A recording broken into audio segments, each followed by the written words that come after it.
আপনারা দেখছেন WB24 news, দিনে রাতে জনতার স্বার্থে। গঙ্গাসাগরে সাংবাদিক সম্মেলনে বিধায়ক বঙ্কিমচন্দ্র হাজরা তৃণমূল সরকারের স্বাস্থ্যসাথী প্রকল্প নিয়ে জনহিতকর নানা কথা তুলে ধরেন সাংবাদিক বন্ধুদের সম্মুখে। বিস্তারিত বিজ্ঞাপনের পর। উৎসবের প্রাঙ্গণে আনন্দের আগমনে শুভ হোক আগামী। এই শুভেচ্ছা বার্তায় স্টার মোটরস নিয়ে এসেছে উপহারের ডালি, যেখানে পাবেন ঠিক মনের মতন অফার। এবারের পুজোর আনন্দকে আরো এক ধাপ বাড়িয়ে তুলতে চলে আসুন স্টার মোটরসে। ঠিকানা ঠিক ঢোলাহাট জুমাই নস্কর রোড, জিও অফিসের সন্নিকটে। ন্যূনতম ডাউন পেমেন্ট ক্যাশ ডিসকাউন্টে আছে 2100 টাকার ছাড়। বিশদ জানতে ফোন করুন 9593666131 অথবা 6294487738 এই নাম্বারে। এবার পুজোয় বাজিমাত, স্টার মোটরস সঙ্গে থাক। দক্ষিণ চব্বিশ পরগনার গঙ্গাসাগরের বিধায়ক বঙ্কিমচন্দ্র হাজরা বিশেষ মর্যাদা রয়েছে সাগরবাসীর মনে। তার জনদরদী মানসিকতা, জনস্বার্থে বিশেষ পদক্ষেপ, উন্নয়ন এবং অভিনব কিছু উদ্যোগ সাগরবাসীকে আকৃষ্ট করে চলেছেন কয়েক বছর ধরে। গঙ্গাসাগর মেলা থেকে শুরু করে জেটি ঘাটের সংস্কার, এছাড়াও তৃণমূল কংগ্রেসের বেশ কিছু প্রকল্পকে তিনি নিজে উদ্যোগ নিয়ে সাগরের উন্নয়নের জন্য চালু করেছেন। তার এই প্রয়াসে যেমন সাগরের উন্নতি হয়েছে, পাশাপাশি তিনি সাগরবাসীর মনের মণিকোঠায় জায়গা করে নিয়েছেন। আসছেন যারা ইলেকট্রনিক মিডিয়া বা যারা প্রেস বন্ধুরা আছেন, তাদের সবাইকে আমি সাগর বিধানসভার বিধায়ক হিসাবে আপনাদের সবাইকে শ্রদ্ধা, কৃতজ্ঞতা এবং শুভেচ্ছা জ্ঞাপন করি। আমরা এমন একটা সময় দিয়ে হাঁটছি যখন গোটা বিশ্বে স্বাস্থ্য সংকটের সম্মুখীন হচ্ছে, যখন বিভিন্ন দেশের সরকার যখন তাদের জনগণকে সম্ভাব্য শ্রেষ্ঠ চিকিৎসা পরিষেবা প্রদানের চেষ্টা করে যাচ্ছে, তখন মাননীয় মুখ্যমন্ত্রী শ্রীমতী মমতা বন্দ্যোপাধ্যায় রাজ্যের চিকিৎসা পরিষেবাকে আরও শক্তিশালী করতে তিনি রাজ্যের সকল পরিবারের জন্য স্বাস্থ্যসাথী কার্ড বিতরণের সিদ্ধান্ত নিয়েছে।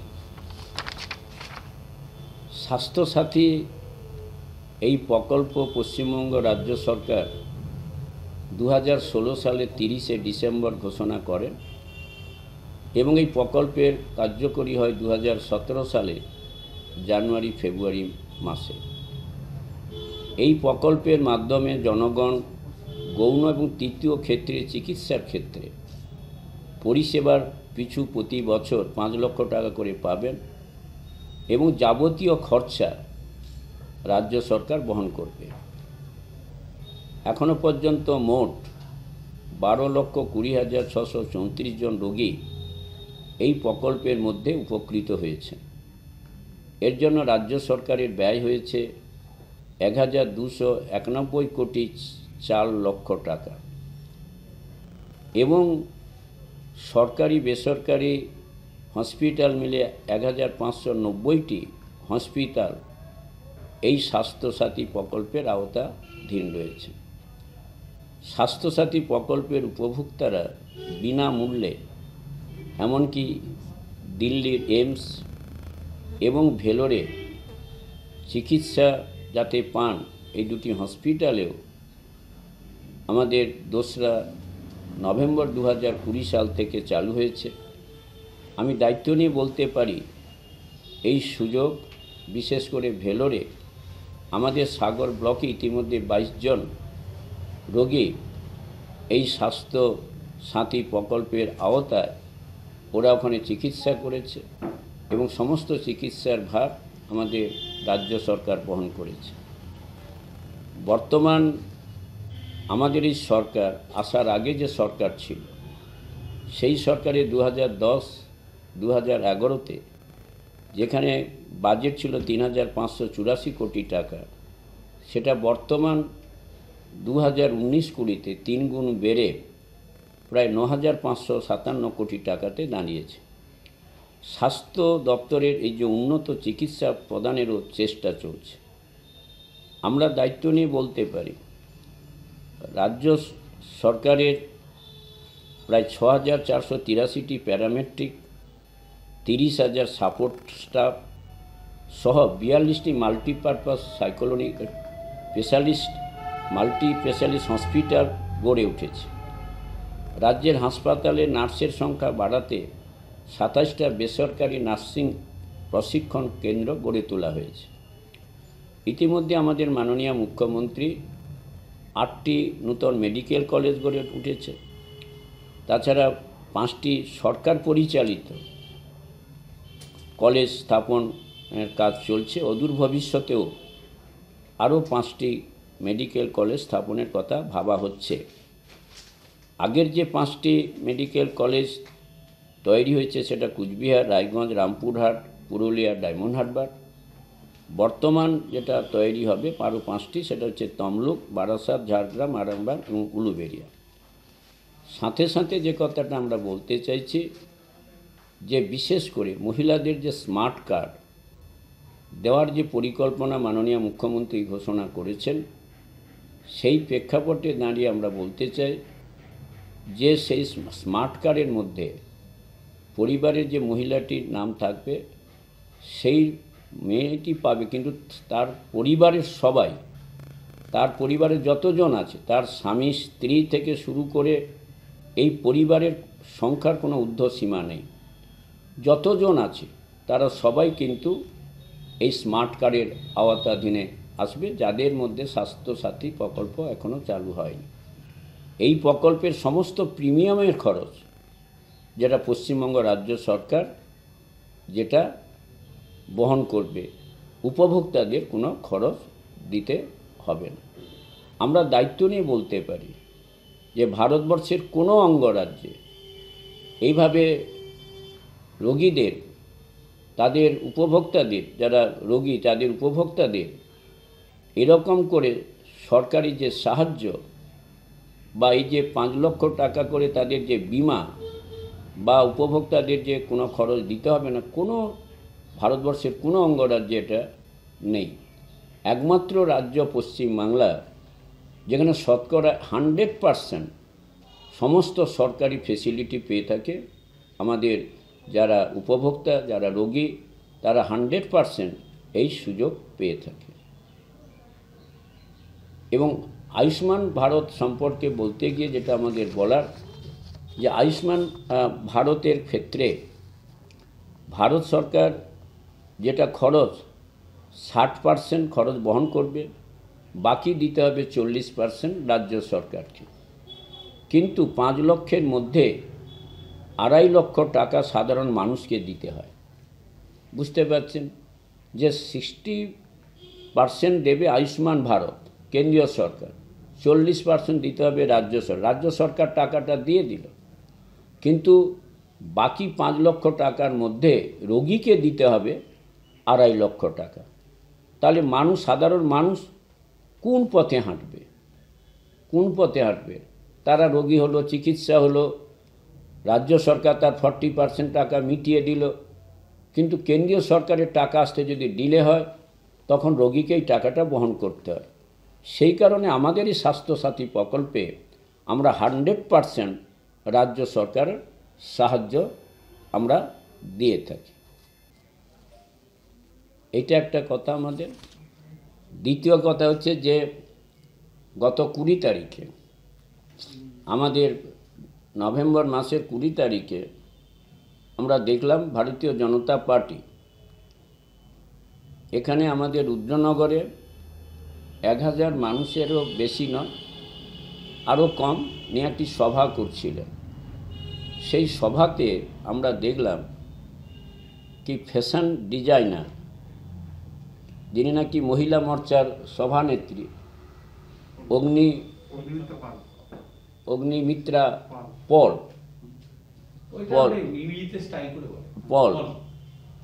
তিনি এসে যেভাবে লোকাল বিধায়কের বিরুদ্ধে, শুধু তাই নয়, বাংলার মুখ্যমন্ত্রী মমতা বন্দ্যোপাধ্যায়কে যে অশ্লীল অশ্রাব্য ভাষায় বক্তব্য রেখেছেন, এবং আমার পারিবারিক বিষয়কে কেন্দ্র করে যে নোংরা রাজনীতি করেছেন সাগরদ্বীপের মানুষ, সাগরদ্বীপের বুদ্ধিমান সৃজনশীল ব্যক্তিত্ব, যেখানে সাগরের 98% শিক্ষিত, তারা কিন্তু সেটাকে মেনে নিতে পারেনি এবং অত্যন্ত নোংরা ভাষা, যে ভাষা বলেছিল মমতা ব্যানার্জি মুসলমান তোষণ করছে। এখানকার বিধায়ক চকফুলডুবিতে একটা ঘটনা ঘটেছিল, যে যারা বলছে উত্তরপ্রদেশে হাদরসের ঘটনা, সেখানে বিধায়ক তাদের দলের লোকজনরা তাকে নাকি পুড়িয়ে দেওয়ার চেষ্টা করেছিল। সম্পূর্ণ মিথ্যা, একটা ভিত্তিহীন খবর। একটা পারিবারিক ঘটনা ঘটেছিল, পারিবারিক ঘটনার প্রেক্ষাপটে আমরা রাজনৈতিক রং দিতে চাইনি। চকফুলডুবিতে একটা তার স্বামী তার স্ত্রীর সঙ্গে বসবাস, দুজনই মুসলিম, সেই জায়গাটাতে তাদের মধ্যে স্বামী তার স্ত্রীকে গলায় বোধহয় মেরে ঝুলিয়ে দিয়েছে, এরকম একটি ঘটনা। কিন্তু পুলিশ সঙ্গে থাকার সাথে সাথে, খবর পাওয়ার সাথে সাথে পুলিশ যথারীতিভাবে স্টেপ নিয়েছে, সঙ্গে সঙ্গে গ্রেপ্তার করেছে, পোস্টমর্টমে রিপোর্ট দিয়েছে। কিন্তু পোস্টমর্টমে রিপোর্ট এসে যখন তারা তাদের নিয়ম মাফিক, যেটা যখন তারা ওই করবে, মানে কী দাহ করবে, সেই সময় বিজেপির কিছু নেতৃত্বটা গিয়ে অযথাভাবে ওই ছেলেটা নাকি তৃণমূল কংগ্রেস করে বলে বলছে, কিন্তু আমাদের কাছে খবর ওই ছেলেটি সিপিএম করত।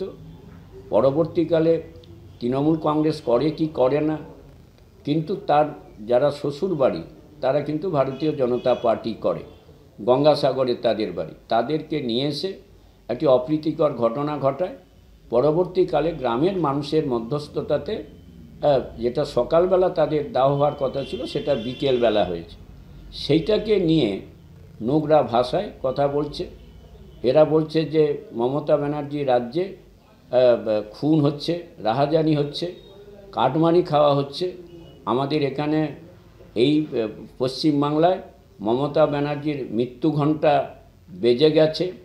মমতা বন্দ্যোপাধ্যায়ের বিরুদ্ধে অত্যন্ত অশ্লীল এবং সর্বশেষে বলে যে সাগরের বিধায়ক আর মমতা বন্দ্যোপাধ্যায়কে আমরা সাগরের চিতায় তাদের আমরা তুলে দেব, চিতায় তুলে দেবে, চিতায় তুলে দেবে।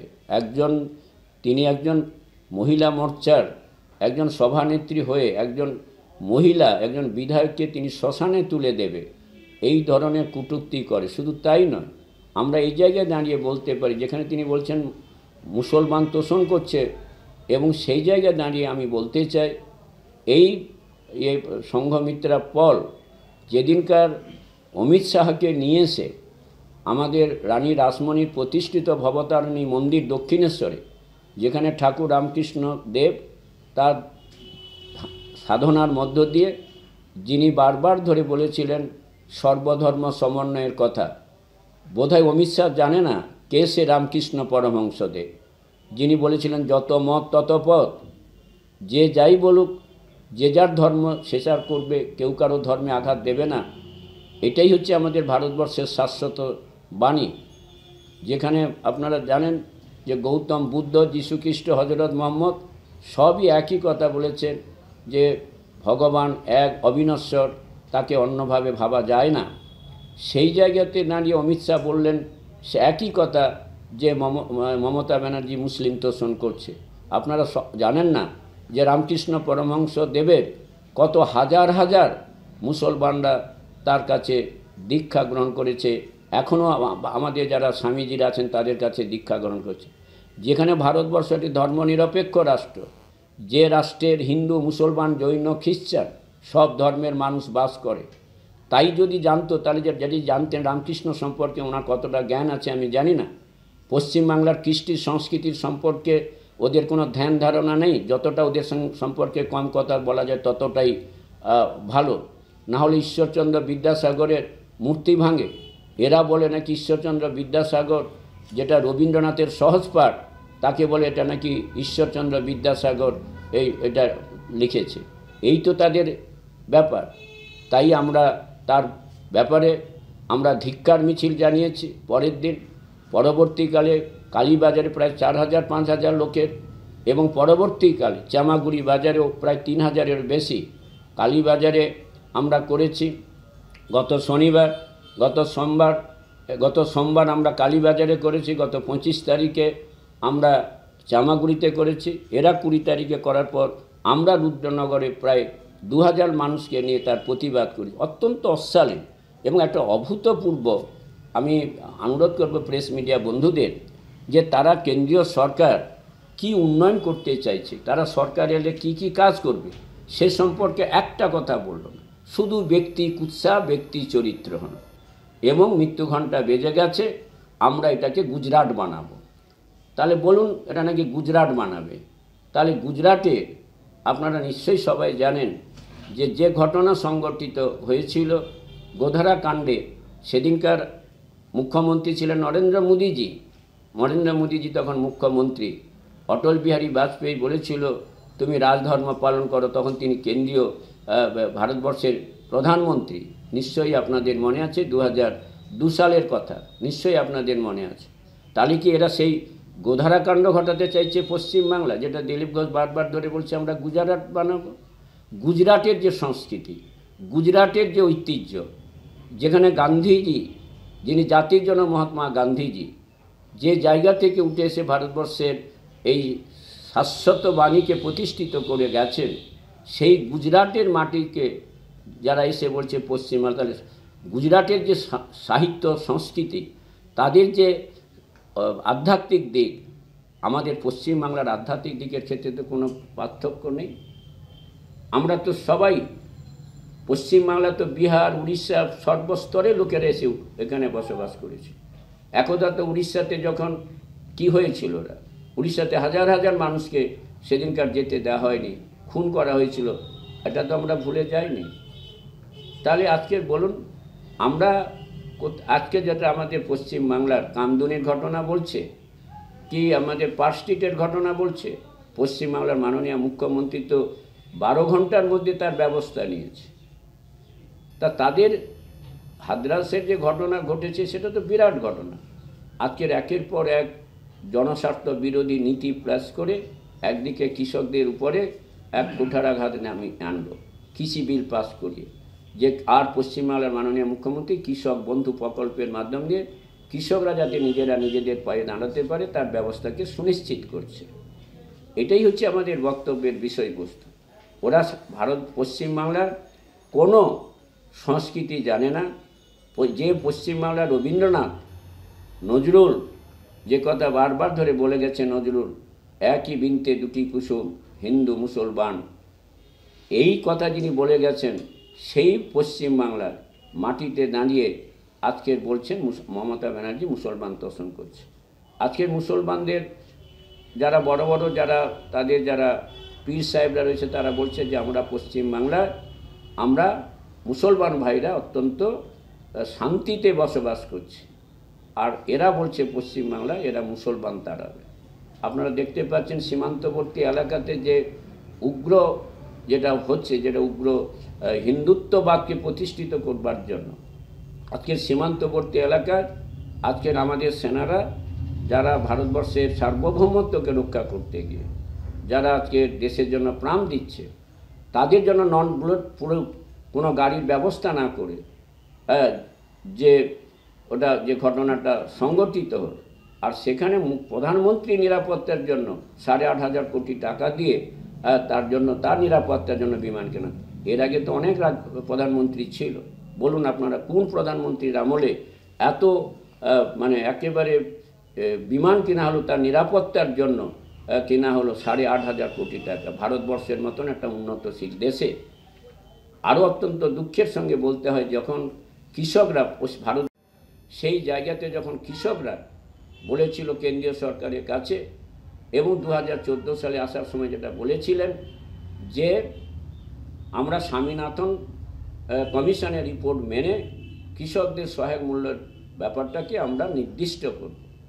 কিন্তু আজকে স্বামীনাথন কমিশনের রিপোর্টকে বৃদ্ধাঙ্গুলি দেখিয়ে যখন কৃষকরা তারা বলছে আমরা ব্যাংক থেকে যেটুকু টাকা নিয়েছি সুদটা আমাদের মুকুব করে দেওয়া হয়, তাদের মুকুব না করে তাদের বিরুদ্ধে বিল এনে আজকে দেখা যাচ্ছে যারা শিল্পপতি, যারা ব্যাংক থেকে হাজার হাজার কোটি টাকা নিয়ে গেছিলেন, তাদের 68,000 কোটি টাকা ঋণ মুকুব করে দিল। এরা কি প্রকৃত গরিবের বন্ধু? তাই তো আজকের ভারতবর্ষের কৃষকরা আন্দোলন করছে। আজকের ভারতবর্ষের প্রায় 42,000 কৃষক আত্মহত্যা করেছে। তাহলে এইরকম একের পর এক জনস্বার্থ বিরোধী নীতির বিরুদ্ধে আজকের বাংলার মানুষ, আমার বিশ্বাস, যতই ওরা বলুক মমতা ব্যানার্জির মৃত্যুঘণ্টা বেজে গেছে, যতই বলুক সাগরের বিধায়কের আর মমতা বন্দ্যোপাধ্যায়কে চিতায় পাঠিয়ে দেবে, যতই ওরা বলুক না কেন, আমার দৃঢ় বিশ্বাস, দৃঢ় প্রত্যয়, পশ্চিমবাংলার প্রায় 10.5 কোটি মানুষের মধ্যে 10 কোটি 30 লক্ষ মানুষের মধ্যে প্রায় 9.5 কোটি মানুষ যারা মমতা বন্দ্যোপাধ্যায়ের মস্তিষ্ক প্রসূত প্রকল্প, সবুজশ্রী থেকে শুরু করে, কন্যাশ্রী থেকে শুরু করে, স্বাস্থ্যসাথী কাজ থেকে শুরু করে, সমবেঠি থেকে শুরু করে, শিক্ষাশ্রী থেকে শুরু করে, বিবেকানন্দ স্কলারশিপ থেকে শুরু করে, আনন্দধারা প্রকল্প থেকে শুরু করে, যে সমস্ত প্রকল্প, যে 61টি প্রকল্প চলছে, সেটা পশ্চিমবাংলা প্রায় 9.5 কোটি মানুষ কোনো না কোনোভাবে তারা উপকৃত হয়েছে।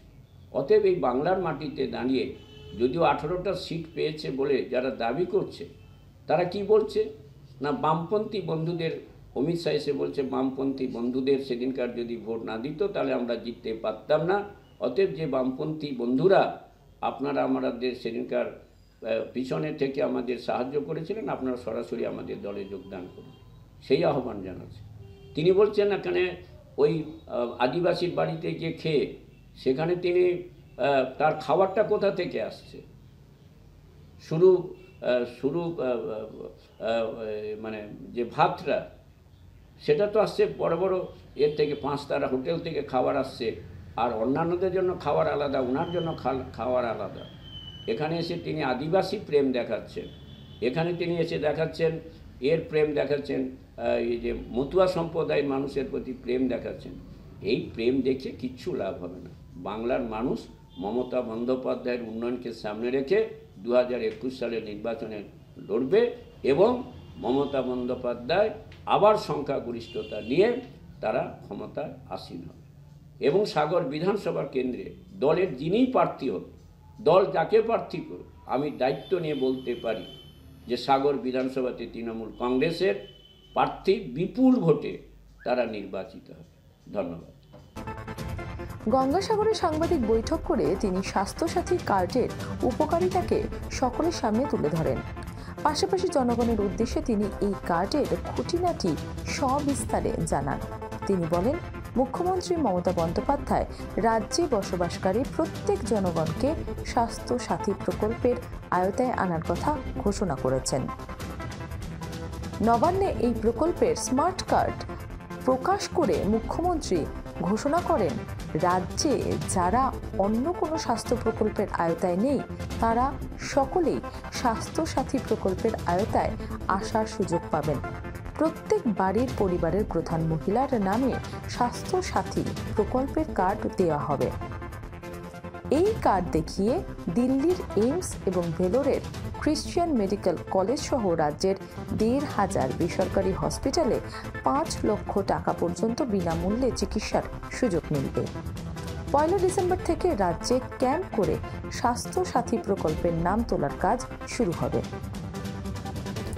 সম্প্রতি শুভেন্দু অধিকারীর পদত্যাগের প্রশ্নে তিনি বলেন, তিনি এখনও দলে আছেন, বিধায়কের পদে রয়েছেন। তিনি তার নিজস্ব রুচিতে দলত্যাগ করেছেন, তবে এখনও তিনি দলের সৈনিক রয়েছেন। যে এত উন্নয়ন করছে, এতদিন ধরে যে জল্পনা ছিল শুভেন্দু অধিকারীকে নিয়ে, গতকাল তিনি ইস্তফা দিলেন। তো তিনি দাবি করছেন যে যারা সুস্থ মস্তিষ্কে তারা হচ্ছে কি তৃণমূল কংগ্রেসে থাকতে পারে না। এই প্রসঙ্গে আপনি তো একজন সদস্য, আপনি কি বলবেন? দেখুন, শুভেন্দুবাবু যে কথা বলছেন তার সঙ্গে আমরা সহমত নই।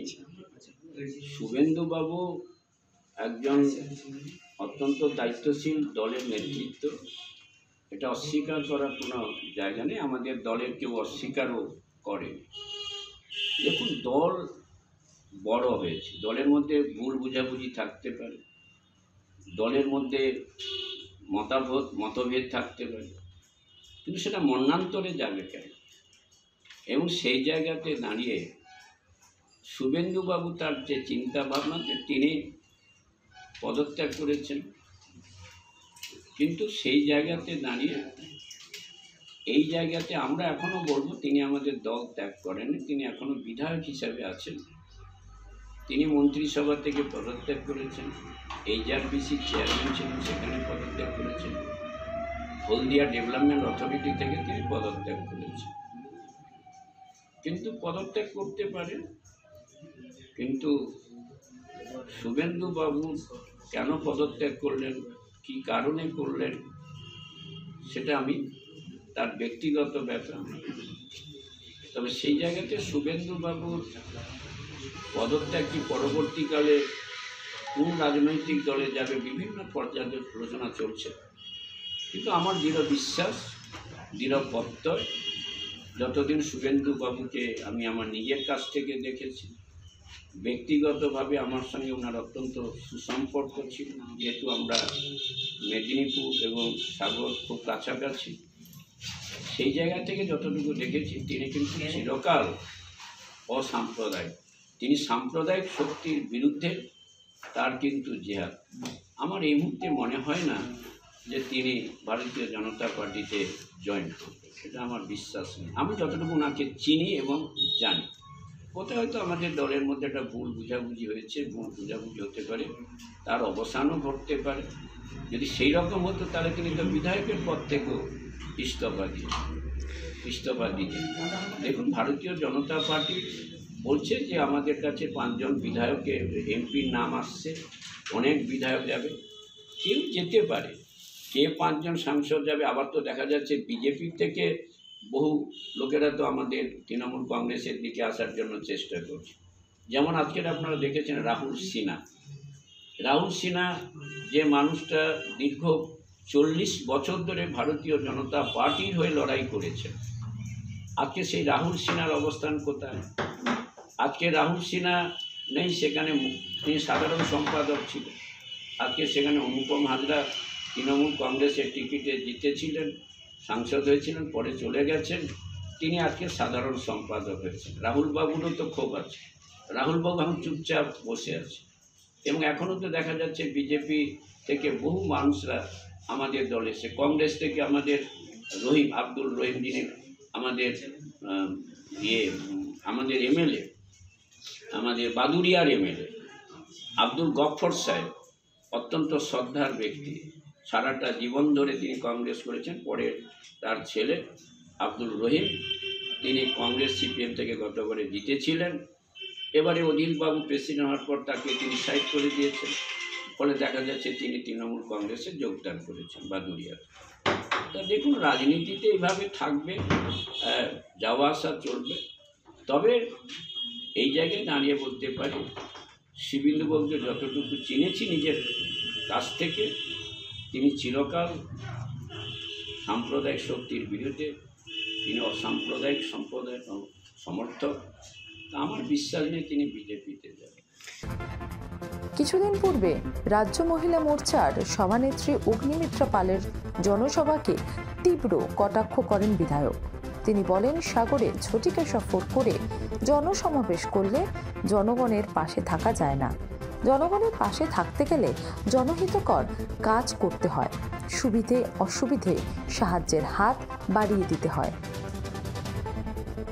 সর্বশেষে সাংবাদিক বৈঠকের মাধ্যমে জনগণের উদ্দেশ্যে তিনি বার্তা দিলেন, আগামীতে জনগণের পাশে থাকবেন তৃণমূল কংগ্রেসের দল।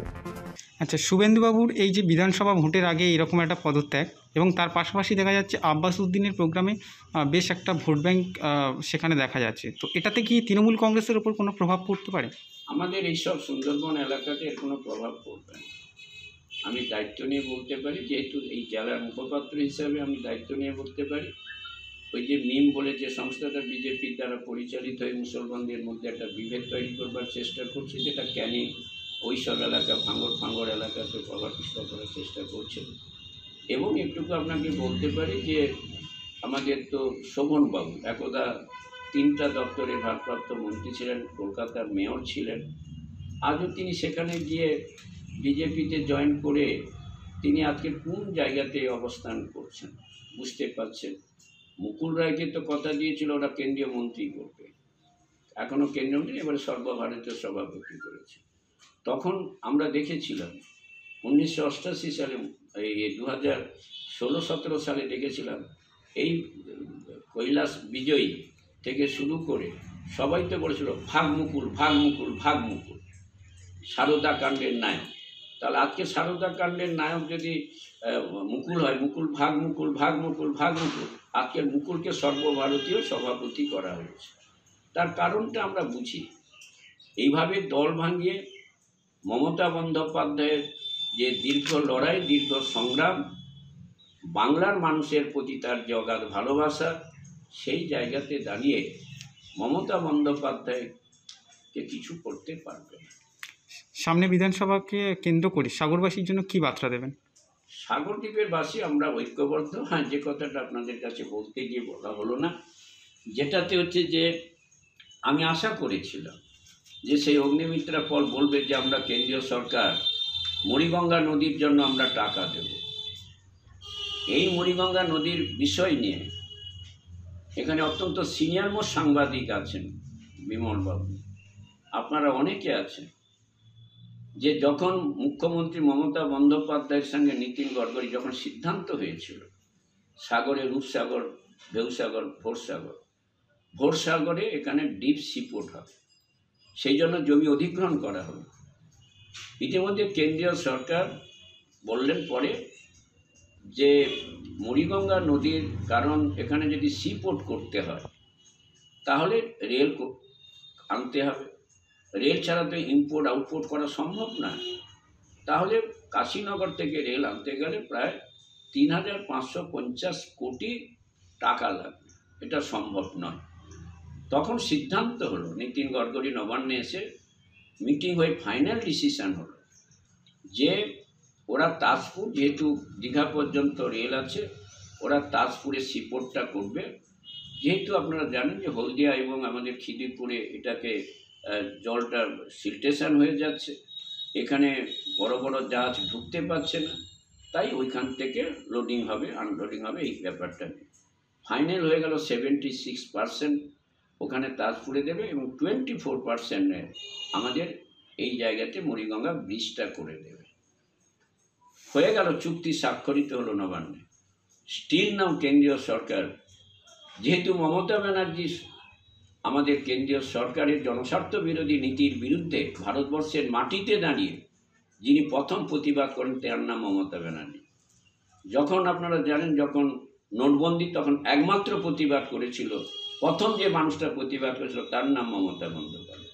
জিএসটির বিরুদ্ধে প্রতিবাদ করেছিল।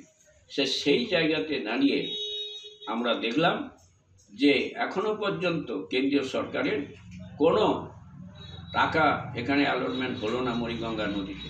আমাদের মুখ্যমন্ত্রী মমতা বন্দ্যোপাধ্যায় সেখানে ড্রেজিং কর্পোরেশন অফ ইন্ডিয়ার সঙ্গে চুক্তি করে, যাতে ড্রেজিংটা গঙ্গাসাগর মেলায়, যেখানে ভারতবর্ষের সর্বপ্রান্ত থেকে মানুষরা আসে।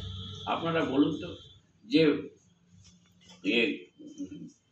পূর্ণ কুম্ভ মেলাতে যেখানে অনুষ্ঠিত হয় প্রয়াগে, সেখানে ট্রেনের ব্যবস্থা আছে, বাসের ব্যবস্থা আছে, রাজ্য সরকার, কেন্দ্রীয় সরকার কোটি কোটি টাকা দিচ্ছে।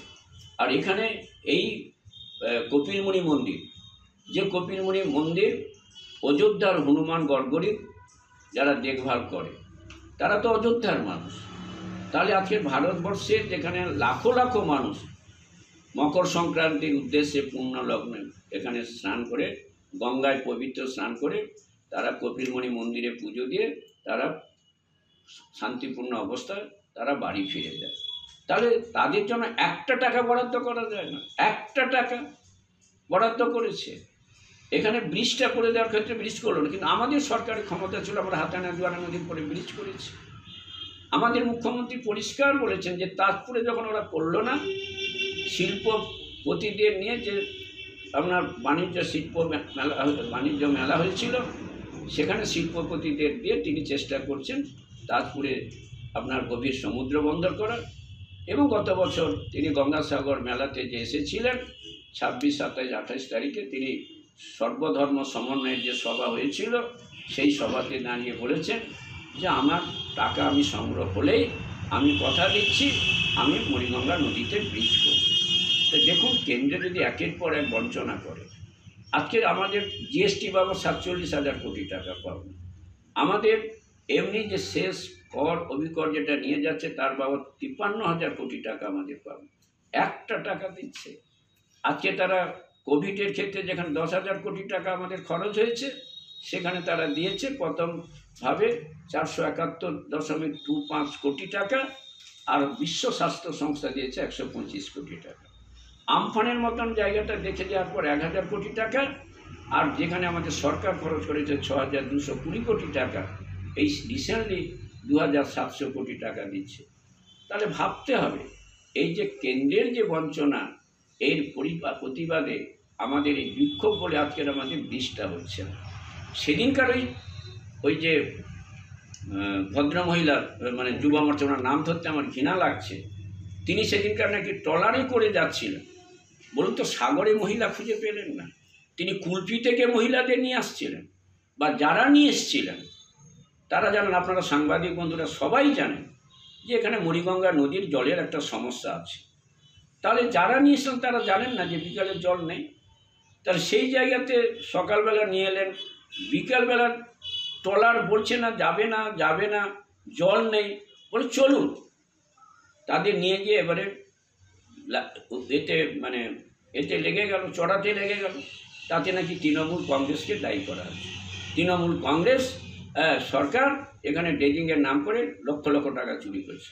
আরে বাবা, আনলক পর্ব ছিল, ড্রেজিংয়ের কাজ শুরু হয়ে গেছে, গঙ্গাসাগর মেলা এসে গেছে, কাজ শুরু হয়েছে, লাখ লাখ টাকা চুরি করে নিচ্ছে, ড্রেজিং নেই। তৃণমূল কংগ্রেস নাকি এখানে তাদের সভা করার জন্য গাড়ি নাকি বন্ধ করে দিয়েছে, মেশিন ভ্যান তার যদি বন্ধ করে দিয়ে থাকে তাহলে লোকেরা এলো কত, 1,000 লোক এসে মিটিং করলো, আসলে লোক নেই, তাই পাগল হয়ে আবুল তাবুল বলছে। আগের সরকার, বিমানদা জানেন, সিনিয়র মোস্ট সাংবাদিক, তিনি জানেন, এবং যে আগের সরকারের আমলে 5 টাকা করে পিলগ্রিমস ট্যাক্স নেওয়া হয়েছে বামফ্রন্ট সরকারের। আমাদের মুখ্যমন্ত্রী এসে বললেন যে এটা তো নেওয়ার সঙ্গে, ওরা তো আমাদের রাজ্যের অতিথি, আমাদের দেশের অতিথি, আপনি পিলগ্রিম ট্যাক্সটা তুলে দিন। কত টাকা? 14 থেকে 15 লাখ টাকা। তাহলে কেন্দ্রে একটা সর্বভারতীয় মেলার জন্য কি কিছু করা যায় না? গঙ্গা দূষণ মিশনের প্রেক্ষাপটে তো আমাদের জিবিডিকে নিয়ে বহু টাকা, আমাদের প্রায় 3 থেকে 4 লক্ষ টাকা বহু ডিপিআর বানানো হয়েছে, ডিপিআর জমা পড়েছে, 1 টাকা দিয়েছে। তখন উমা ভারতী ছিলেন, তিনি এসেছিলেন, আমি উপস্থিত ছিলাম। আমাদের নবীন কুমার, তিনি আজকে পূর্তের প্রিন্সিপাল সেক্রেটারি এবং আমাদের সেচ দপ্তরের প্রিন্সিপাল সেক্রেটারি, আমাদের আহ্বান জানিয়েছিল রাজ্য সরকারের পক্ষ থেকে, তিনি ছিলেন, আমি উপস্থিত ছিলাম। গঙ্গা দূষণ মিশনের পরে 1 টাকা দিয়েছে। অতএব ওরা এইভাবে অনেক কথা বলছে, তাতে কিছুই যায় আসবে না। উন্নয়ন, মমতা ব্যানার্জি যে পরিমাণ উন্নয়ন করেছে, সাগরে 24 ঘন্টা বিদ্যুৎ এসছে, সাগরের মৌসুমী বলে একটা দ্বীপ আছে, সেখানে মানুষ কখনো কল্পনা করে না সেখানে বিদ্যুৎ যাবে, সেখানে বিদ্যুৎ গেছে। আজকে সাগরে রাস্তাঘাট, কলেজ, ITI কলেজ থেকে মডেল স্কুল, নামখানাতে হাতানিয়া বানানোর পর ব্রিজ, চেষ্টা চলছে যে আমরা সব কাজ করে ফেলেছি, তার না, আমরা এখনও অনেক কাজ বাকি আছে। আশা করছি যে আমরা মমতা বন্দ্যোপাধ্যায়ের নেতৃত্বে আবার আমরা সাগর দ্বীপের যে উন্নয়ন, আমরা একটা নির্দিষ্ট লক্ষ্যে পৌঁছব এবং মুড়িগঙ্গা নদীতে আমাদের সরকার ব্রিজ অবশ্যই করবে। উন্নয়নকে হাতিয়ার করে ভোটে জয়ী হবে তৃণমূল সুপ্রিমো মমতা বন্দ্যোপাধ্যায়। গঙ্গাসাগর থেকে সৌমিত্র পুরকাইতের রিপোর্ট, WB24 নিউজ। আনন্দধারার মাঝে চাহিদায় মন সাজে, পুজো হোক ইয়ামাহার সাথে। মনের মতন গাড়ির সম্ভার নিয়ে উৎসবের মাঝে হাজির ইয়ামাহা। নজরকাড়া অফার, এক্সট্রা মাইলেজ, প্রতিটি গাড়ির ওপর থাকছে 3,000 টাকা পর্যন্ত বিশেষ ছাড়। কোনো দিকে না তাকিয়ে ন্যূনতম ডাউন পেমেন্টে গাড়ি কেনার স্বপ্ন পূরণ করুন। চলে আসুন আমাদের শোরুমে। ঠিকানা কাকদ্বীপ রোড, নিশ্চিন্তপুর, চৌরাস্তা মোড়ের তারা মা অটো স্ট্যান্ডের সন্নিকটে। আমাদের ফোন নাম্বার 7719111349 অথবা 9123745185।